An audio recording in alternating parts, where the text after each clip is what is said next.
Welcome to Biology Pathshala. Today's class is dedicated 10th class student. आज की पाठशाला में हम बात करेंगे एमसीक्यू की, और इस एमसीक्यू की जो सीरीज है वो संडे से संडे चलती है। और आज की पाठशाला का टॉपिक है जो हमें पढ़ना है वो है एमसीक्यू के रेफरेंस में जीवन की उत्पत्ति, ओरिजिन ऑफ लाइफ के एमसीक्यू के बारे में हम समझेंगे। लेकिन पाठशाला को स्टार्ट करने से पहले हम बच्चों को मोटिवेशन मैसेज देते हैं। मेरा मानना है कि लाइफ में मोटिवेशन मैसेज एक रेमेडी की तरीके काम करता है। और आज की सीरीज का मोटिवेशन मैसेज कुछ इस तरीके से है कि मेरे प्यारे बच्चों, जोश न ठंडा होने पाए कदम मिलाकर चल, जोश न ठंडा होने पाए कदम मिलाकर चल, मंजिल तेरे पग चूमेगी आज नहीं तो कल। इसलिए मेरे प्यारे बच्चों, हमेशा प्रयास करते रहिए और आगे बढ़ते रहिए। अगर हम आज की पाठशाला की बात करें तो आज की पाठशाला का टॉपिक है जीवन की उत्पत्ति और हम उसके एमसीक्यू की बात करेंगे। चलिए देखिए, तो देखिए इसको जीवन की उत्पत्ति के लिए, ठीक, जीव जननवाद, ब्रह्मांडवाद, बिग बैंग, प्राकृतिकवाद, ओपन का रसायन सिद्धांत, कोएसर वेट आदि महत्वपूर्ण परिकल्पनाएं होती हैं। आदि क्या होती हैं? महत्वपूर्ण परिकल्पनाएं होती है। ये हमें याद रखना है हमेशा। नेक्स्ट देखिए, विरोधी आवेश युक्त कोलाइडीकरणों के परस्पर मिलने से कोएसर वेट का निर्माण होता है। मतलब ये प्लस है और ये ऋणावेश अगर कोलाइडीकरण मिल रहे हैं तो इससे क्या मिल रहा है? कोएसर वेट का निर्माण हो रहा है। तो याद रखिएगा। नेक्स्ट देखिए, वैज्ञानिकों का मत है कि 10 से 13 खरब वर्ष पूर्व इलेम नामक आदि पदार्थ से ब्रह्मांड की उत्पत्ति हुई थी और उस समय ये अति तप्त, विशाल एवं सघन गैसीय बादलों के रूप में था और इसका तापमान लगभग 5000 से 6000 डिग्री सेंटीग्रेड था।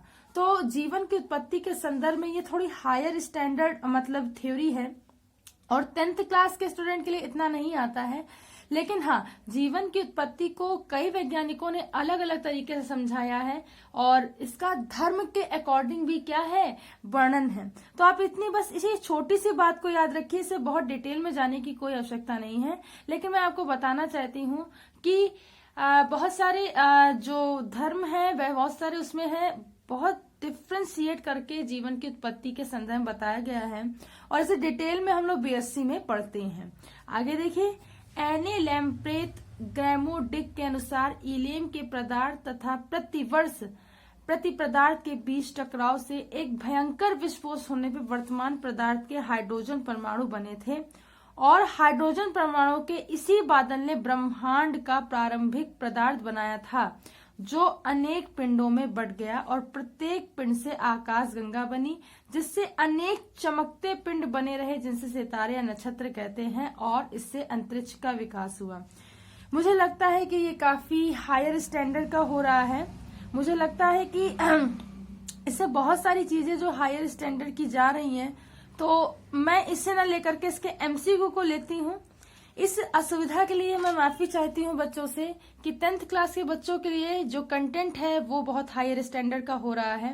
तो कृपया करके इसके आप लोग बहुविकल्पीय क्वेश्चन पे आइए। मुझे लगता है कि ये आपके लेवल का है और आपको यहाँ से कुछ क्वेश्चन आपके एग्जाम में मिल सकते हैं।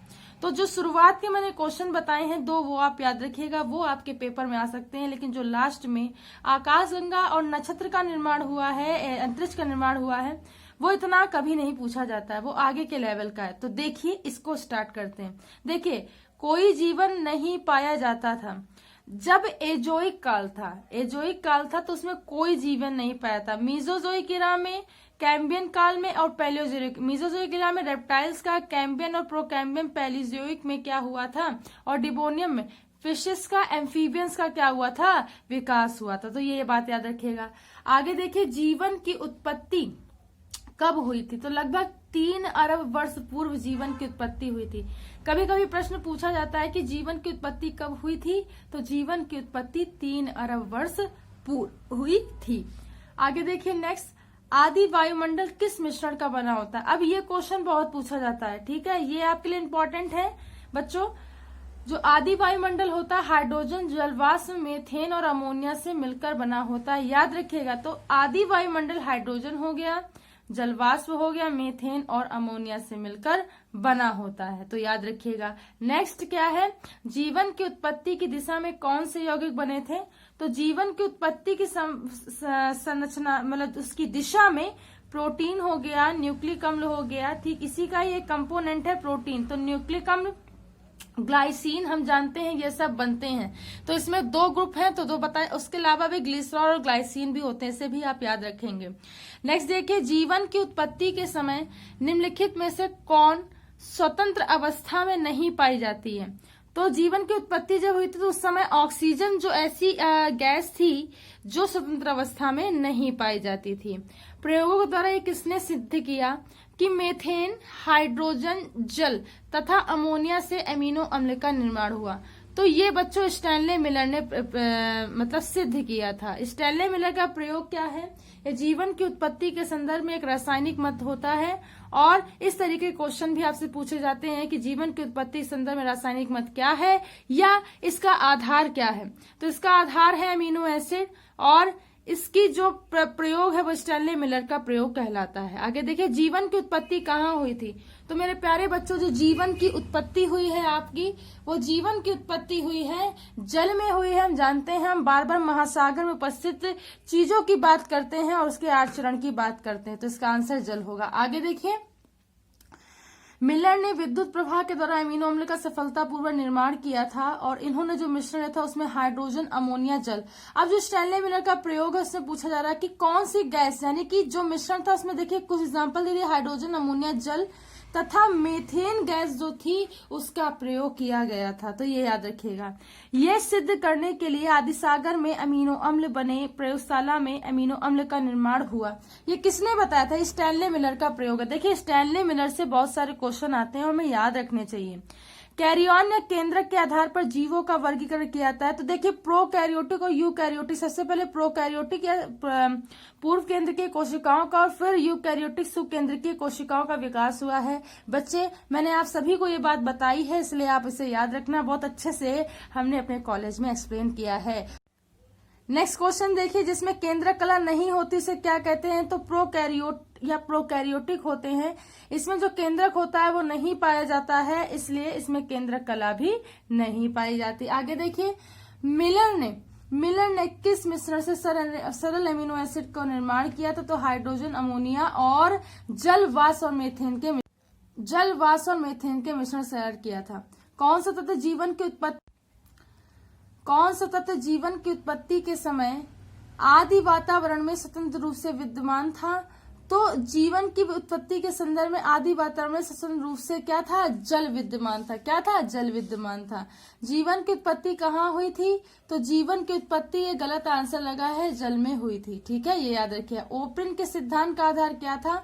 तो ओप्रिन के सिद्धांत का जो आधार था वो बेसिकली क्या थी? एक कृत्रिम निर्माण था, और आदि सागर में इसका हम लोग पूरा पढ़ते हैं। तो ये बात आप याद रखिए। जीवन का आधार क्या है? तो जीवन का आधार न्यूक्लियोप्रोटीन या अमीनो एसिड होते हैं, इसे याद रखिएगा।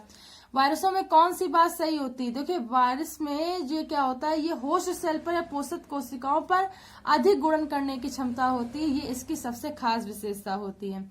जीवन की उत्पत्ति या प्रोकैरियोटिक सूक्ष्म जीवों का महाकाल प्रोकैम्बियम कहलाता है। क्या कहलाता है? प्रोकैम्बियम कहलाता है। तो प्रोकैरियोटिक सूक्ष्म जीवों की जो उत्पत्ति हुई थी वो प्रोकैम्बियम काल में हुई थी।